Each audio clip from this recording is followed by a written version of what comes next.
Hey, what's up, everybody? It's Justin from Rapzilla. We're laughing because I'm pretending I don't know them, but I do know them. And this is Cam and CZAR Josh from the Culture Villains. What up, What's fellas? what's going Uh, on? What's happening? Josh reporting from the ball microphone, The expensive uh, ball. the expensive ball. So for everyone, I guess if you don't know who these guys are, they are part of an up and coming amazing collective of talented artists. I'd say like they're the next indie tribe esque sort of guys. But I guess in your own words, like for people who don't know, who are the culture villains and like what does being a culture villain mean to you? Oh, you want to go first? Or you want me to go first? You want me get? I Uh, got you. So as far You as want me to delegate? hilarious.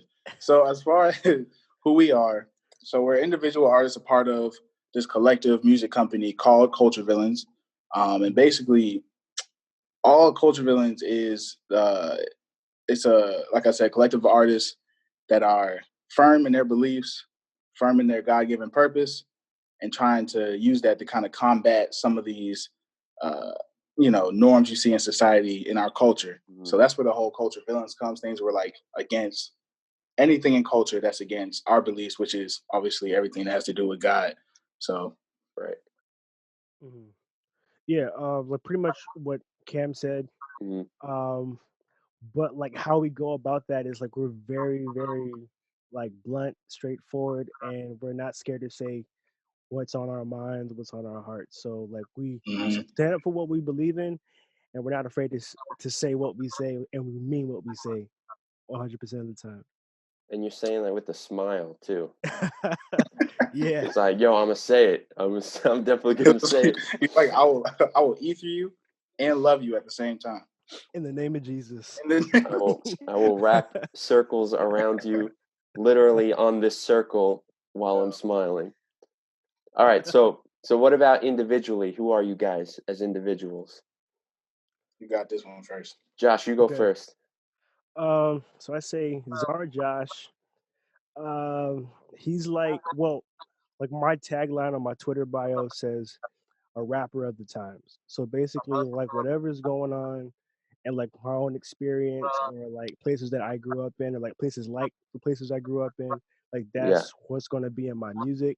Um, like those people, the people that get represented in my music, and so that's basically who CZAR Josh is. He's basically like a reporter for the people who don't have a voice. I feel.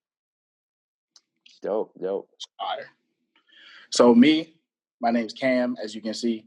I'm originally from Virginia Beach. Shout out 757 in the building.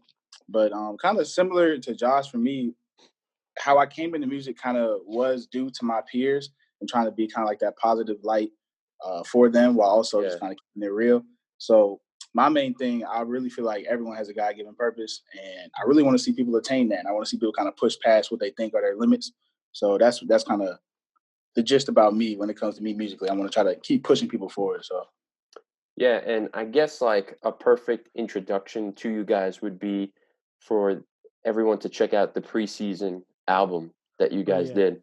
for sure. It's about 40 minutes of just you guys rapping with all your friends, um, yeah. basically introducing exactly who you are. And it reminds me of like you think of like classic, like the posse cut records of Hmm. Yeah. everybody getting together, and like that's the same spirit of it. So like, how did you know that whole project come together, and like, do you think there's going to be more? Yeah. Well, first of all, I think Dreamville got to run us a check because they stole our idea. We had that first. So, but no, it Yeah. basically, I feel like it all kind of started.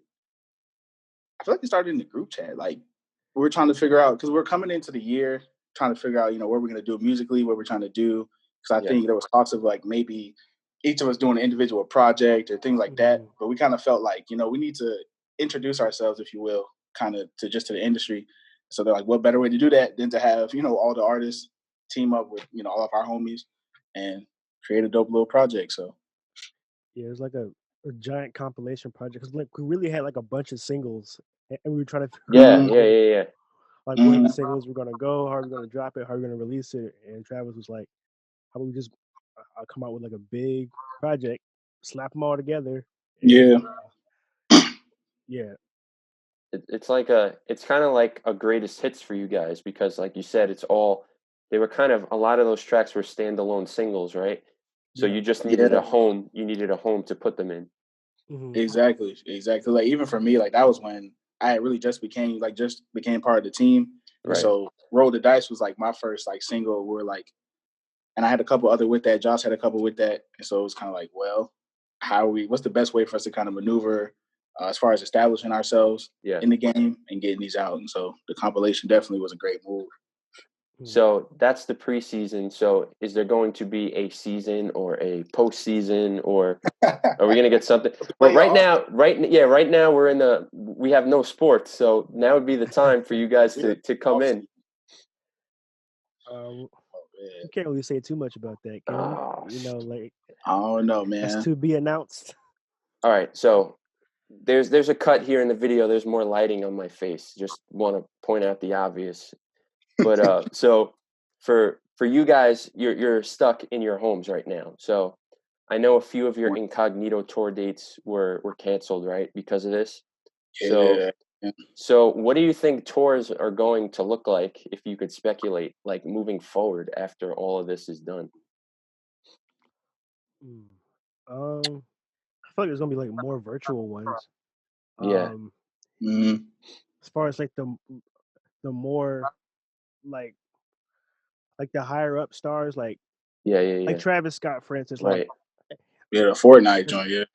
yeah, like the thing he did with Fortnite, like that's probably going to be like more of a prevalent thing, like with those caliber of artists. For like guys like on our level, like more like live stuff from home on socials and stuff like Mhm. that. Yeah, nah, just to add on to that, like it's crazy you said virtual concerts because like that's actually something myself and Travis we've been talking about, especially Mm. with like some of this new music getting ready to roll out. You know, there's the chance that we'll be in quarantine for a bit longer than we would like. Yeah, So it's virtual crazy. concerts, live streaming things are going to become very prevalent. I feel like so. Yeah, Oh yeah, for anyone listening, Travis is the boss man at Culture Villains, CEO, Top CEO. dog. DC. Um, he's your Suge Knight. So, but like but for you guys though, like obviously you get paid and stuff as much as you can when you're doing shows. So like, Mhm. how does this kind of are you trying to figure out ways to monetize like a live online set or things like that? Like, do you see some sort of like versatility with that? Yeah, no, and this is Mhm. crazy. Like you even brought it up because it's something we were talking about like recently. Yeah, Because I think Tory Lanez, if I'm not mistaken, did like a YouTube live kind of concert, and like I don't know how he did it, but some way he had monetized it, so people were like sending him tips and stuff like right there yeah. as he's performing. Yeah, And I yeah, think, yeah. if I'm not mistaken, I think they're gonna release that feature to like all artists and things now. Oh, that'd be cool. I think so. Yeah, that would I be gotta look dope. into it some more, but so that's definitely one way. You know, YouTube Live, Facebook Live, how trying to like kind of just capitalize off all those things, whatever features and tools are going to be released to artists. Hmm. Yeah, what's wild about that is I feel like artists might be able to make more money, especially indie artists, than they could going out on the road. Mm. Because instead of relying on, like, let's say you have a bad turnout and there's 20 people at a show, and you're like, Yeah, oh man, we're not doing anything today. But then you have like 100 people log into your live stream, and everyone even just leaves $1 tip. yeah, You made money and you didn't like risk anything. that's So true. it's kind of like a weird thing moving forward where like it might be a blessing in disguise for some people, Hmm. especially indie artists who maybe don't want to grind out like 200 days on the road and stuff like that to try to break Yeah. even. Hmm. So it's definitely an interesting time that we're in. Yep. So So what about on the road, like before this was all canceled? Like how was that experience like? Was this like Amazing, your first like legit amazing. kind of tour going out?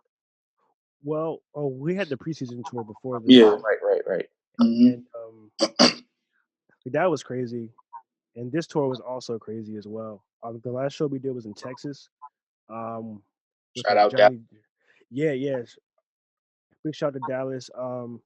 We had Johnny Jeff, Hmm.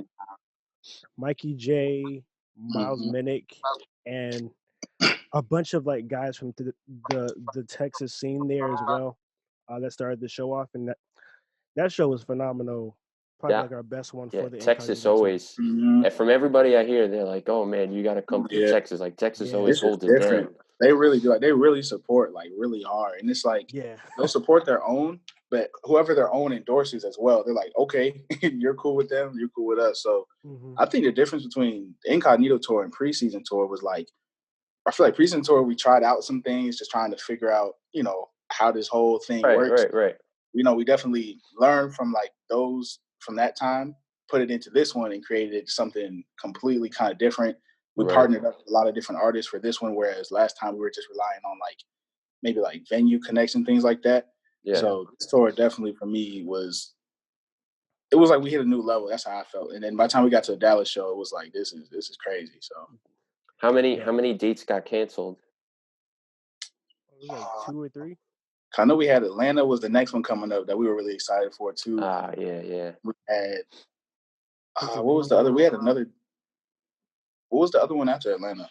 PA. Yeah, yeah, yeah. That's right. We were supposed to go to Pennsylvania as well. So I think it was like 2 or 3 dates that we had Yeah. left, and we'll bring them back. We'll try to figure out once everything reopens and is safe. We'll try to figure out how to bring them Yeah. back. But Yeah, and who knows, like, how you even said you're learning something from tour to tour. So now mm, maybe after those 2 tours and then this whole experience, like those 2 or 3 shows that you need to make up, and then going into whatever your next tour is might even like blow everything else out of the water.